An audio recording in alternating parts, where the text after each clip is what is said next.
All right, so welcome back to the Ticket to Anywhere podcast, where we're helping you adventure from anywhere, especially during this pandemic.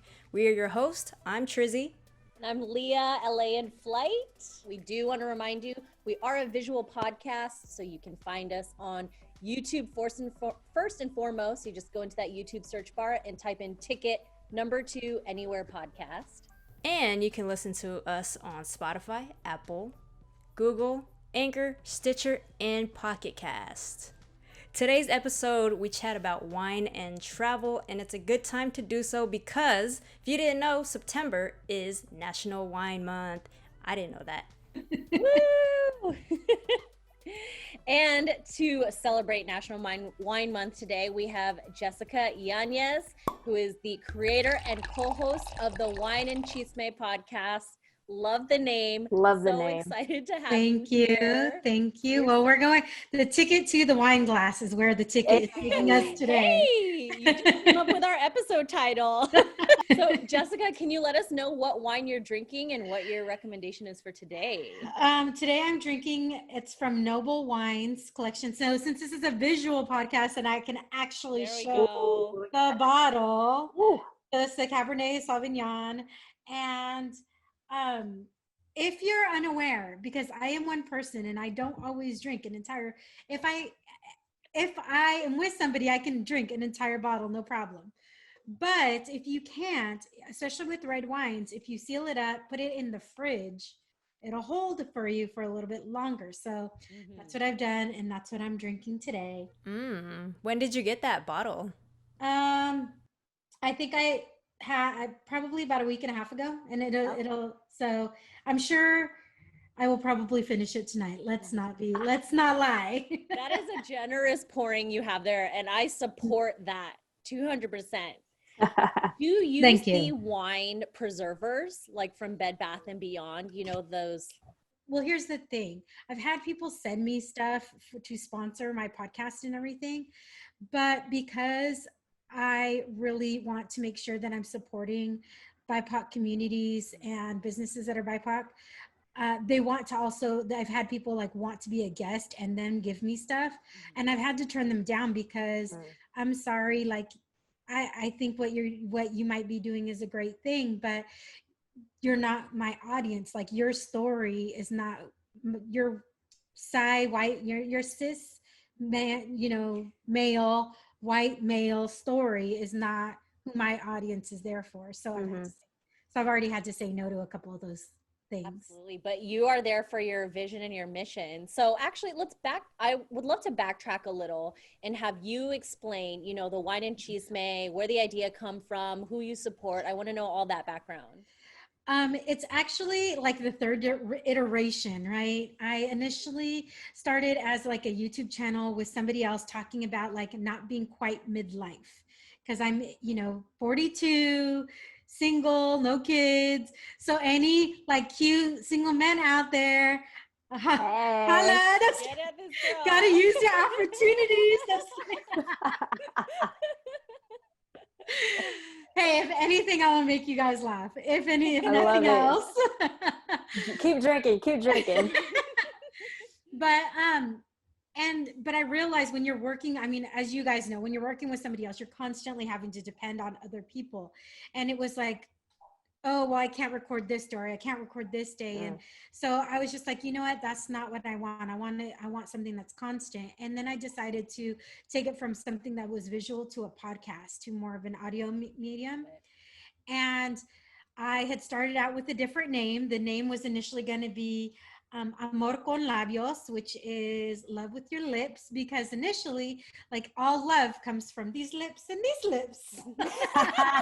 Ow. The top and the bottom. So good. Cardi B WAP song. Right? I mean, really, that original concept was really from me. Come on, let's hear it. And then we changed it to entre labios, which is between the lips, which still held the same thing, right? Like you. And then, but I had always said like, oh, we're going to have Wine Chisme with my friends. And it just kept pulling me. I kept like pulling back to that. And my friend was like, maybe you can have a segment. And I was like, what didn't feel right. Mm-hmm. And I was like, you know what? I think that's what the name of the podcast has to be, Wine and Chisme, because Love it. I can still talk about all of these things that I want to talk about, Mm-hmm. but it just sounded so me. And when I started talking to people about the name, they were like, oh, that's so you. Oh my gosh, that's so Yeah. you. So then I Awesome. knew that was what it had to be. I love it. And can you tell for our non-Spanish speaking audience, like Wine and Chisme, how like that's a play off of? Yes. So I'm a wine and cheese lover, and chisme is Spanish for gossip. So it's wine and chisme. So it's wine and gossip. But the podcast was really created to share stories of people from the BIPOC community, because I feel like there's not enough of us. And I kept hearing the same stories over and over and over again. And I was like, you know what? I have friends who've never been on podcasts that they have amazing stories. I have so many people that I know that are out there that I haven't met that probably have really awesome stories, and they just don't have a platform. Why do we always have to recycle the same stories over and over and over again? Not to say that I don't want to talk to those people as well, but I just wanted to give a platform for the quote unquote everyday person to be able to share their story.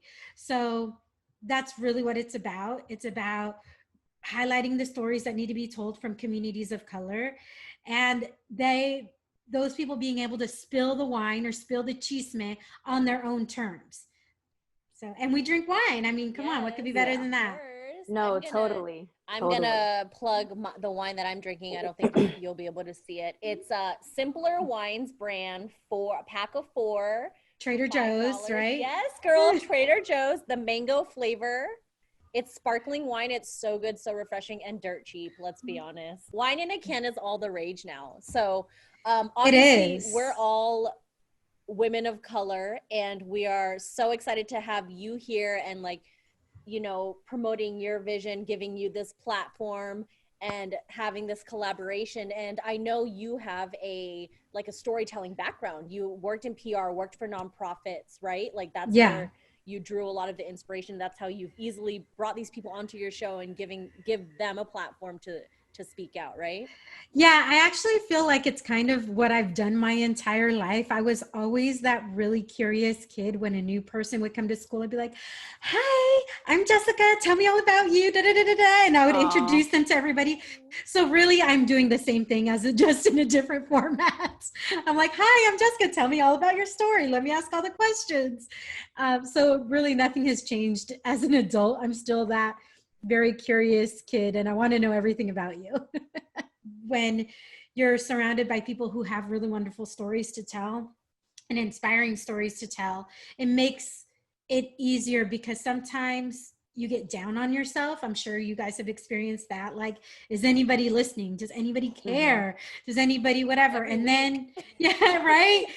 And then I talk to somebody and I hear these stories, and I'm just like, man, if one person is inspired by this, then it's all worth it. Then the work is worth it. Then staying up late to edit is worth it. Because, you know, when you're a small podcast, an independent podcast like we are, it's, you know, I'm the host, I'm the producer, I'm the editor, I book the guests, I look for the sponsors, like I do everything just as you guys do. And it's not, you know, we want to think, oh, it's just so easy, but because I love it so much is what makes me keep going. When I was traveling, when I drove up the coast, and I was in Napa and I was editing, I was up till, I don't know, 11 o'clock at night editing, because there was an episode that needed to be, you know, that needed to drop the next morning. And because I love it so much, I don't mind doing it. You were born for it, though. I know. You're such an inspiration to us. Seriously. And so that is a great segue, actually. Well, yeah, because you mentioned that you traveled. Yeah, you traveled to Napa for wine, and I guess our first question is like, where else have you traveled for wine? And then talk about your experience and what is the worst wine that you've had. I try to drink a different wine every podcast, and there's so many wines, it's very easy to try and find a different wine. But I will say this, I do not like chocolate. I know I'm a weirdo. People are gonna think I'm a total weirdo. I'm not Me I don't too. like chocolate. I don't like caramel. I don't like grapefruit. So I always try and look. So anything that has those, I am not a fan of. I actually drank a wine that's sitting in my fridge that is for guests now, because not all wines have a, I don't always plan my wine. I try to plan the wine before the ahead of time. Sometimes it's hard because you don't know what you're going to find at the store. And if I have, places to order from, I will, so I know what I'm getting. But I will always try and read the label. So I always encourage people to read the label, look it up through your phone, whatever, to find the types of wine or what's in the wine. But I didn't have time to do this, and it had grapefruit, and I took a drink, and I think I went like, and I was like, so this, I'm sure if you like grapefruit, you'll love this wine, but this is going to be, because I try to be really honest, right? Like, people aren't paying, like, so I am getting some wine sponsors, but if I'm paying for my wine, I'm going to, like, absolutely. I'm telling you the truth. And I did not like this wine. So that was definitely not my favorite. But during this time of COVID, I took the opportunity because I, am able to work from home. And so I took the opportunity to take a road trip. And I was like, if I'm going to do this, if we can't travel anywhere, I can try, I can at least travel in my car. Yes. And I can at least stay in a hotel where they're being extra diligent, and head up to my sister's who lives in Portland. So I drove from here to Monterey, from Monterey to Napa, spent a couple days in Napa, from Napa to Southern Oregon, and then spent 10 days in Portland with my sister, and then drove back with two of my nephews.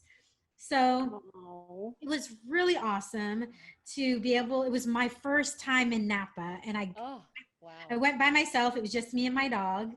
Nice. And it was really awesome because I can't wait to go back again. I've actually been meeting with the Mexican American Vintners Association.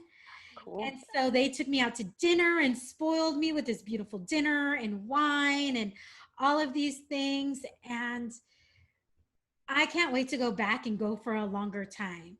But there's so many places, I would say, I don't know, like there I traveled specifically for wine, right? I specifically made a pit stop there, but everywhere I go, I try and drink wine.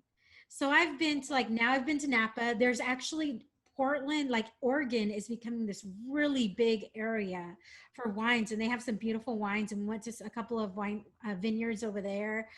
Dallas has, outside of the Austin area, there is wine country in like the Fredericksburg area, but even Dallas has wineries that you would not think, like you don't think of Dallas and wineries, but I've been to wine tours in Dallas when I lived there. Wow. Interesting. Yeah. That's so interesting. Temecula, obviously, we have the wineries in Temecula.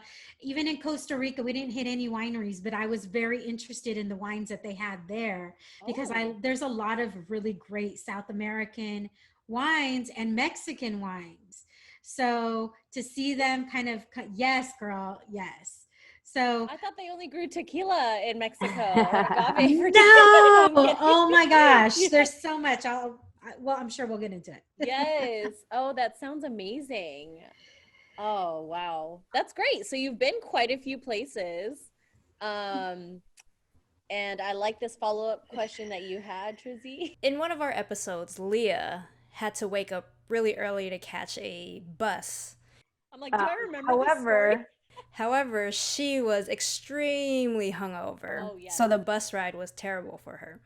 The bus ride was about 4 hours, I believe. Ooh. And she just wasn't doing well. The night before, I don't know what she was drinking, maybe wine, but do you have any like suggestions on if a traveler has an early morning get up time for the night before, like what type of wine they should be drinking? Or stay away from bubbles. Stay away from bubbles because the carbonation and the sugar, that's what gives you like headaches. If you have red wine, use an aerator or let it breathe for a time because that will help as well. That not only helps the flavor, but that helps just with having that headache because a lot of people tend to get because of there has not been anything proven in regards to sulfates, because right now people are about the sulfate-free wine, but there really isn't anything proven. There's anything that people can be allergic to in any food or drink, right? Mhm. So I would say stay away from really sugary wines, and especially wines that have bubbles, like champagne or anything like that. So I would lean away from those types of things if you have to travel the next day. Okay. Well, have you had any stories similar to Leah? Yes, I have, but it wasn't having to do with the wine. But when I was in Miami, oh Mm. my gosh, when I was in Wow. Miami, we were Every good story starts with when I was when in I was in Miami. Miami. Yes, I was in Miami, and we were there for a graduation, and then somebody asked if I want to go to a strip club. We go Ooh. to a strip club, and I'm drinking, and we have an early flight the next day. I got sick on the plane. Oh Oh no. no. I was so hungover. I will never go to a strip club the day before I travel again. It's all the strip club's fault. I It know. wasn't my fault. They kept handing me not. drinks. Mine, I was like, I need something to eat. And I got a Nathan's hot dog. I couldn't, it was Oh. the smell. Me and Smell. Trace are both like, I didn't even eat it. I was like, here. Like I didn't even eat it.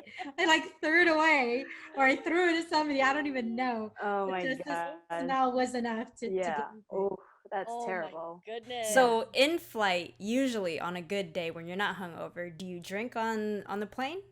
I do. Okay. So I don't know if you guys do this. This is what I do, because I always get free stuff on my flights. Mhm. And it's because I always, first of all, I just want, if anybody who's a flight attendant, like, thank you, because they have to put Yes. up with a lot of stuff, oh right? god, yeah. They have to Yes. put up Before with a COVID, lot. they did. Yeah. And so for me, I just always want to thank them. So I will always bring, like, even though I don't like chocolates, I'll always bring chocolates or cookies or something and give them to the flight attendants just as like a thank you. Whether they give me anything or not, I don't care. Aw. But they always end up giving me stuff. They're like, oh, what seat are you in? Oh, it's Yeah. So, and then they always, then they take care of me, which is really nice, especially on long flights, like my flight to and from Hawaii. I would, to New Orleans. By the time I landed in New Orleans, I was drunk as a skunk. They were just giving me drinks. But I think just showing your appreciation and saying thank you, and so I do that. So yes, I usually will drink vodka soda. I usually don't drink wine on my flights, Mm. okay. but I'll drink vodka soda. Usually, sometimes they'll be like, "Hey, we just got a new alcohol. Do you want to try it?" And they'll make me stuff. What? That's fancy. Yeah. Yeah. You're like taste testing over here. Oh, Yes. my flight to New Orleans, not only were they, and then I was sitting next to somebody, I don't know if it was that flight or a different one, where I was like, I didn't know the girl, and I was like, hey, can she get something too? And they're like, yeah, no Oh, problem. you are the best person to sit next to. I'm a good Yes. person to travel. Even on, wait, I even got free drinks, and I got the plane to sing happy birthday to my friend on a Spirit Airline flight. That is I so love it. cool. That You is really would. cool. You would. You just have the most vibrant personality. But I think it's, people know when you're genuine or not, right? I Oh, think yeah. like no matter when especially when you're traveling, because I think as Americans, as US citizens, let me be more specific, there's Mhm. a reputation. We are very entitled, which we are. We're very entitled. We expect things to be our way, but you can't expect that when you travel different areas, especially if you travel outside of the country. So I think, people can tell if you're genuine or not, regardless of language. Yeah. And I think that's really what it is, because I really do appreciate people. I really do appreciate what people do. I appreciate when people are nice to me. I want to be nice to them. I believe me, can I turn on my, like, yes, I can. I can turn it on if I need to, but I think ultimately I would rather be a nice person and give that back, because you don't know what kind of day somebody has had, and they could just be taking it out on you. So I think, no, regardless of country or even area of the country that you're in, if you can respond with a smile and with just trying to realize it, and I still have to work on it, it's not all the time. Right. I think people see that, and then they appreciate that, and they want to, help you out or give things to you or whatever it is. Totally. Absolutely. I learned in a presentation a few weeks ago, approach everything with a positive and happy disposition, and you'll get more of anything you want out of life than if you were to, sorry, I have an itch in my throat. I sound so emotional. Oh my God. But approach everything with a positive and happy disposition. You'll get more out of life, and you'll be more approachable to people than coming in demanding or rude or mean, and it's just like you, something I've for sure had to work on, because I have my days. But we all have our days, and it's okay. Yeah. But when you recognize it, sometimes you're like, okay. But I've also learned, when I'm getting to that point, I have to step away. I have to breathe. I have to, whatever it is, before I re-engage, or else then the bitchy Jessica will come out, and nobody wants that. Girl, nobody wants that. So actually, I don't think I told Trizzy how, just for anyone listening, Jessica and I actually met at a party last year. And it was a friend's party of her 1 year celebration of being in Los Angeles, which is I've known her since Dallas. I've known her for years. Yeah. Because we used to go to church together in Dallas. That's so sweet. Yeah, I didn't know that actually. And out of, it was a good solid group of maybe 20 people, but Jessica and I were connected on social media, and then I followed your Wine Chisme podcast journey. We've been connected now for over a year and a half, and so I was like, this is perfect. And you're just a shining light in life. So I'm we have to have her on. I want to know, do you have any favorite regions where your wine is from, or do you I'm still learning, but yeah, I love Riojas, and the Riojas are Spanish wines. So I really love Riojas. So there's in California, so obviously Napa is the region that's very known in California for wine, like Napa and Sonoma. But there's also another area called Lodi that is starting to get known for their wines. And there is a particular wine that I really like. It's a new winemaker, and the wine is called Seis Soles, which is 6 suns. So Seis Soles wines, and his website's the number 6 Soles, SOLES.com. And his wine just launched this year, and he has beautiful blends. If you're a rosé person, the rosé is a little bit sweet for me, but I realized if I didn't have it super cold and I let it come, not room temperature, but cold, it helped the flavor for me. So it didn't taste as sweet. His white blend is amazing. It's so good. And he has 2 different reds that they're really, really good. Right now, also, if people want to try and go to his thing, you could put in code Wine and Chisme. I don't get anything from it. It's not like an affiliate link. I just was really asking if my listeners could get something. But if you could put in code Wine and Chisme, WINEANDCHISME, you get 30% off your order. Supporting these small independent wineries. I'm a big wino. I mean, self-proclaimed, aspiring wine connoisseur, but every year I have, my family has a tradition. We call it Blackout Friday, but we go, instead of shopping, we go wine tasting every Black Friday since 2009. Why have I not done that? I'm doing that this year. I know, our family secret's out, but Jessica, when we started this in 2008, no one was doing it because online shopping wasn't big, right? In 2008. So we were doing it, and this started with cousins from, we'd get a limo, we'd go big. In 2008, all my cousins, none of them had kids at the time. This was more than 10 years ago. And we'd switch up the location every year. We'd go to Temecula, the Central Coast. And then, everyone started getting older, having kids. So now it's just my actual siblings and I. So the 5 of us, we go, but it's still tradition. And now we don't even have to do a wine tour. We'll do, we'll maybe even just go to a winery and have a bunch of tastings. But the tradition is every year, every Black Friday, we go to a winery of some sort, or we have some wine tastings, and that's the tradition. And now we can just one click buy things online. So we don't need to go line up at Target, line up at Best Buy. But oh my gosh, I'm so doing that. Well, just like when you're talking about small businesses and everything, one thing I want to make sure that I make people aware of is less than 5% of wines are actually made from the BIPOC community or BIPOC winemakers, and less than 2% of those are actually distributed in retail channels. So a lot of these winemakers, these BIPOC winemakers, are very small, and so they count on people going into their tasting rooms and going to the vineyards to be able to sell their wine, and then being part of their wine clubs and everything like that. So that's why for me it's very important to try and link people up with these winemakers, because it's to be able to promote these winemakers and say, hey, because right now people really want to support small businesses, and people are really, I think, more aware of what the BIPOC community is. And if people aren't aware, it's Black, Indigenous people of color. So we are all women of color, but none of us are Black or Indigenous. So, but that's just to make sure it's all inclusive, right? To make sure that it's all inclusive. So I made sure to include a list of like 100 Black winemakers on my website. I'm working with the Mexican American Vintners Association to have a virtual wine tasting that's going to be coming up, hopefully October, November, we'll be able to do this virtual wine tasting.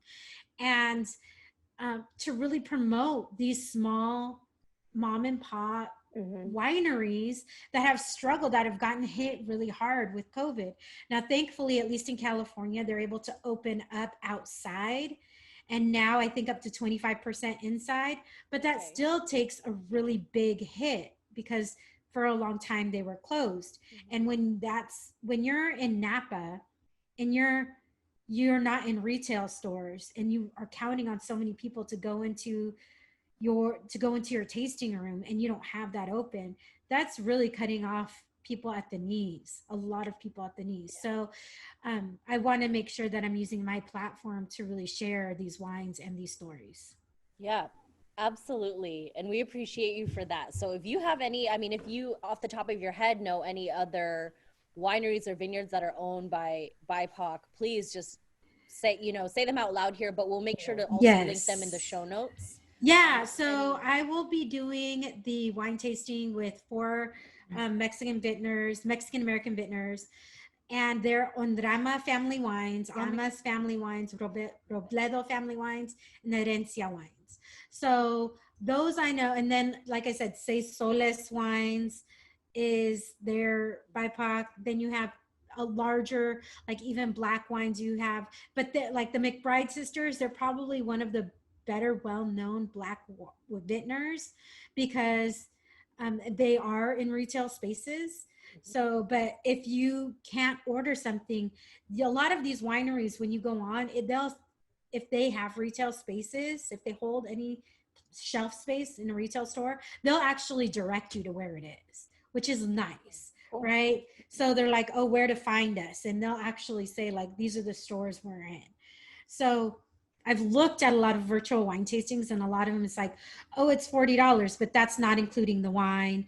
Or they're doing tons of wine at one sitting. But if you're 1 or 2 people going through, sometimes even going through 2 bottles of wine can be a lot.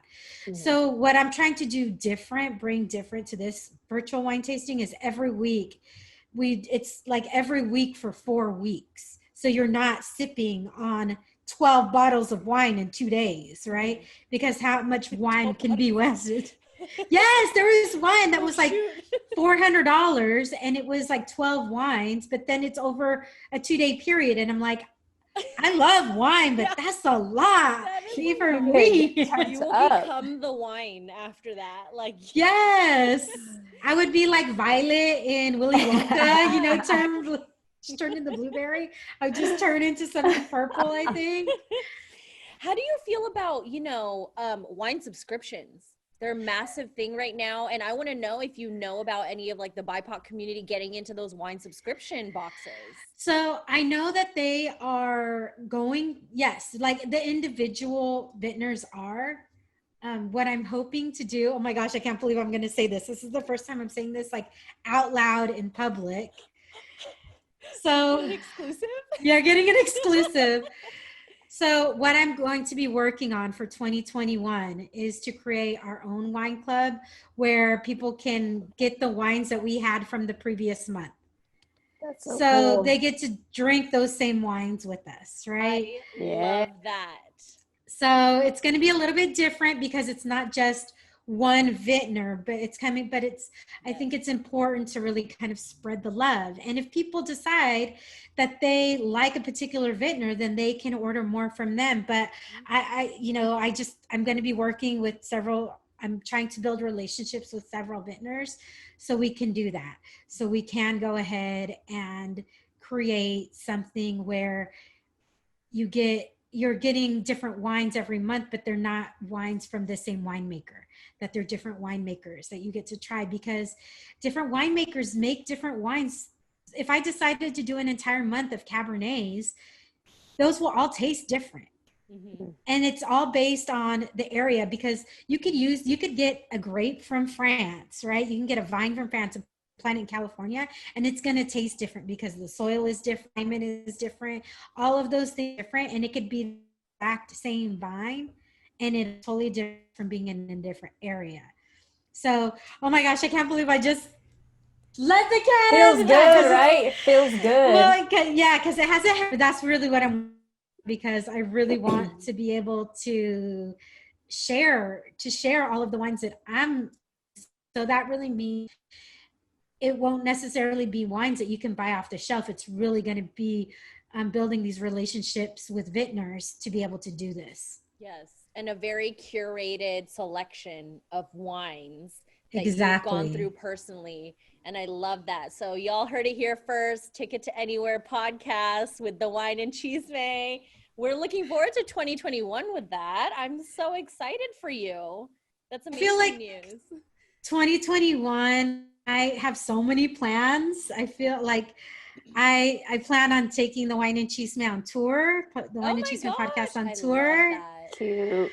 So it's gonna, first start out in the States, but this is Ticket to Anywhere, so I gotta just say, so I'm in San Diego. I'm based out of San Diego, so I can do that here anytime. So that will probably be one of the last ones. But I'm planning on going to LA, the Bay Area, Dallas, New York, Miami, and either Chicago and or Atlanta. So it would be like a wine and cheese event, and then we record a podcast live there.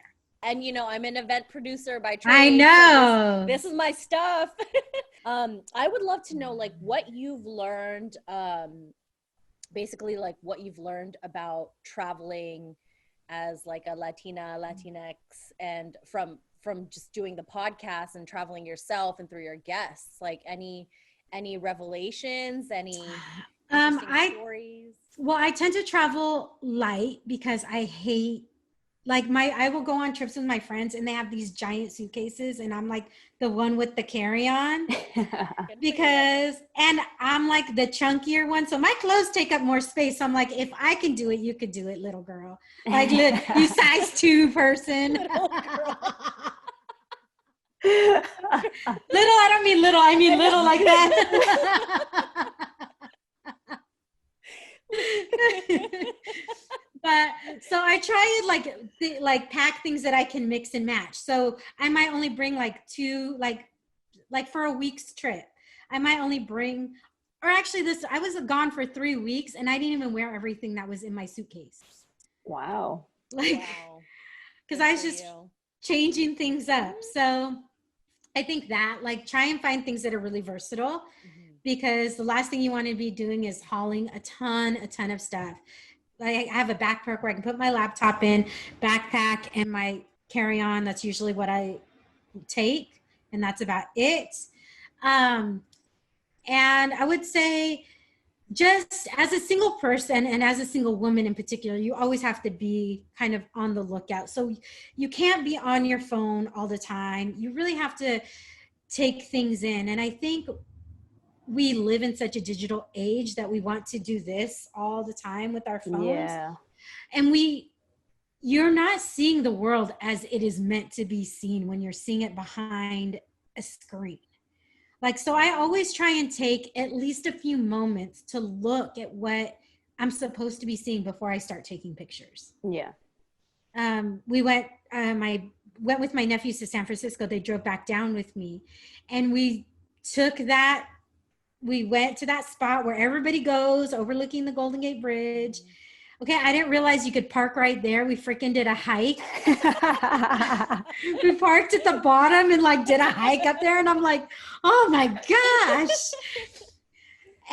But it was worth it. It was beautiful, and it was so crazy windy, but I was just looking at it and just thinking, like looking over everything and thinking, like, wow, like this, like how many of us just don't take the time to look and to really take those things in. So that's another thing that I would say before you start taking pictures, even if you just take 5-10 minutes to just be in awe of what you want to capture, because I think it means so much more, because when you look at those pictures, then that feeling comes back of the amazement of what you're looking at.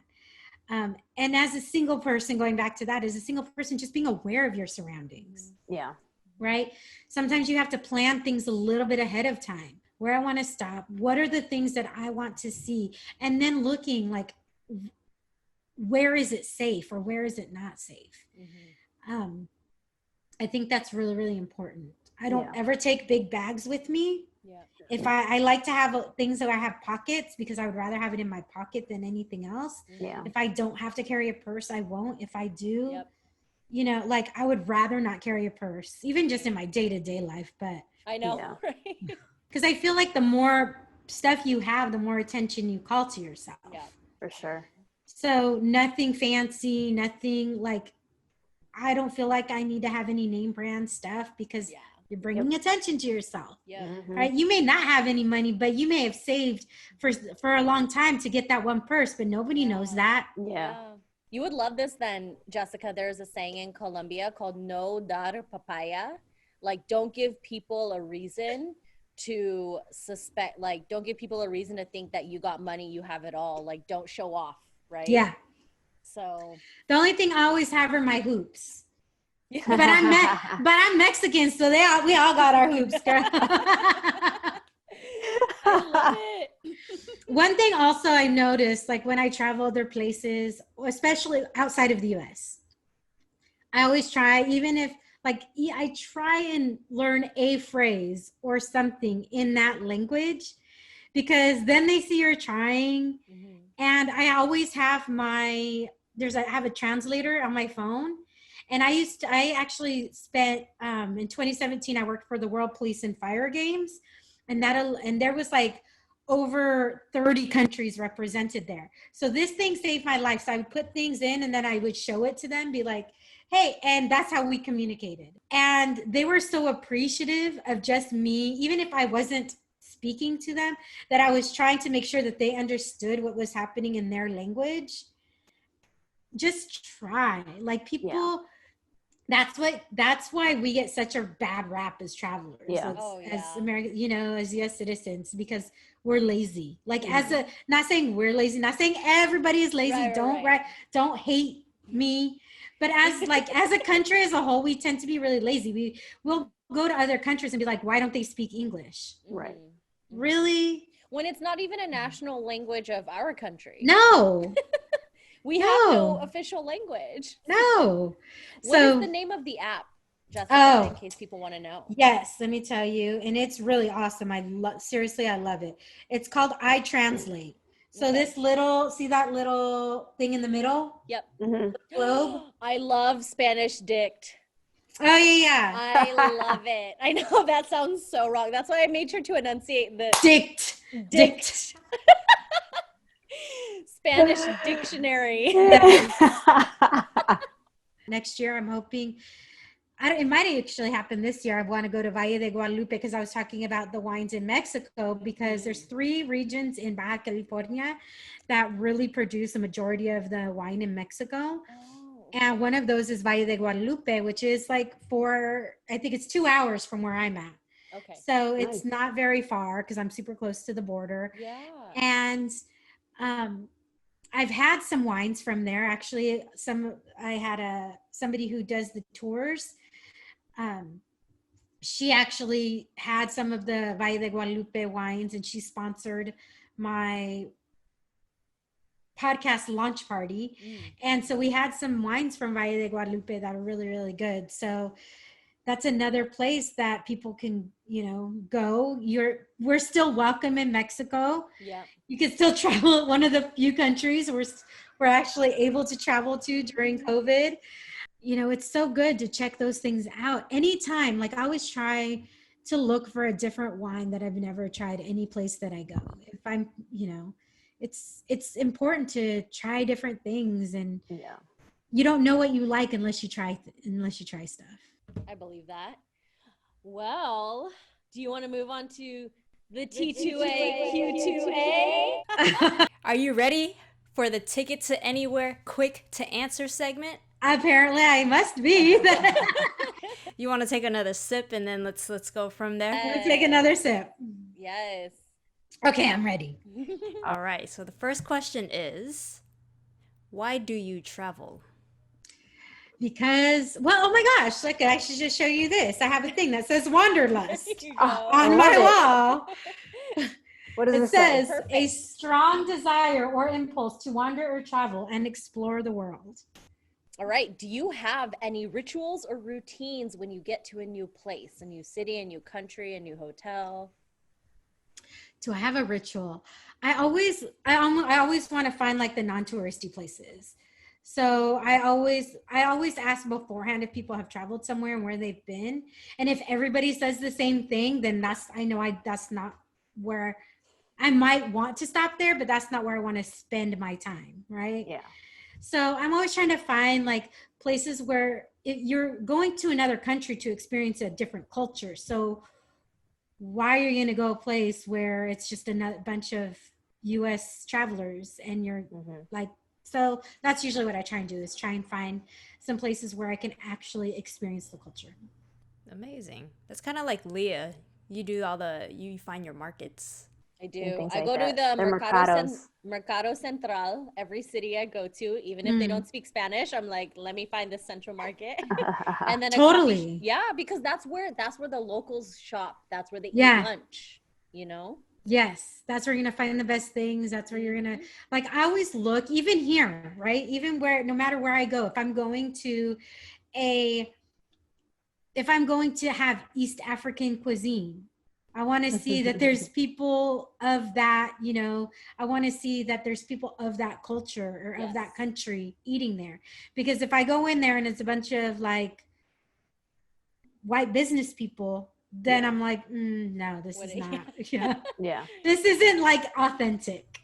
Exactly. Awesome. All right. So what kind of items do you need with you on your travels? My curly hair products. So I'm going to plug Rizos Curls. So they are a Latina owned company based out of LA. Nice. They just got into Target stores. Congrats. So it's a family-owned company. Yeah. So I got to plug them because my hair, like especially being dyed blonde, they've brought my curls back to life. So I need my curly hair products. I need my Rizos Curls. I always need a water bottle with me because I drink a ton of water. So that's good. And I need, let's see, besides the obvious basics, right? So I always try and have extra chargers with me, stuff like that, just to make sure. That's wonderful. Yeah. And the last question, T2A, Q2A, what is your next trip? Well, hopefully Valle de Guadalupe. That will probably be my next. But my next like big trip, I want to actually travel like There's so much I want to do next year. It's Hell really yeah. ridiculous. All of our plans got postponed to next I year. know. so- Well, I was planning, to be perfectly honest, I was planning on going to Spain this year. Mm. And because my friend, he lives in Argentina. And so he spends like 6 months in Argentina and 6 months in Spain for his work. So I was going to go like spend a month in Spain with him and then be able to do these things that I wanted to do. But that got postponed. So maybe go to Argentina because I have places to stay in Argentina. I don't know if you knew this, Jessica, but I lived there for 6 months. So I have No, you tons- did? Yes, I did. And it was the start of my South American trip and it was life-changing. But I should connect you with the resources and people because it's like good cruise. Yes, and good there people they down have there. wine. They have their Malbecs, Oh, Mendozas, yes, like yes. total wine country there too. So 100%. Yeah, it works perfectly. I was getting my favorite bottles from like the chinos. They call them the chinos. They're like bodegas, right? Like a little corner market for like $3-4, like right from the source. It was so good. I loved it. That's all we drank was Yes. wine. We drank wine for the pregame in Argentina. All right. So Jessica, do you want to tell everyone where to find you, where to find the Wine and Chisme? yes, so you can go to our website, thewineandchismepodcast.com. And when I say our, I mean mine because I'm everything. Instagram at the wine. You have to put at the Wine and Chisme because if you put Wine and Chisme, it goes to somewhere else who hasn't been active in forever. And let's be real, I am the Wine and Chisme. Yes, you are. Yes, you are. And then Facebook and LinkedIn at the Wine and Chisme Podcast. So Love that. There's- Thank you so Amazing. much. Yeah, we appreciate the vision that you have for your podcast and for everything that you're doing business-wise. Supporting, Thank you know, people of color, women of color. Yes. Like, we thank you for that. And your platform has always been used for good. So we can't Mhm. thank you enough for that. And for Oh, thank you joining guys us for having today. me. Yeah, this is what women empowering women looks like, guys. That's right. Yes. That's right. I love it, love it. Well, thank you again, Jess. Again, I am Trizzy, And I'm Leah, LA in Flight.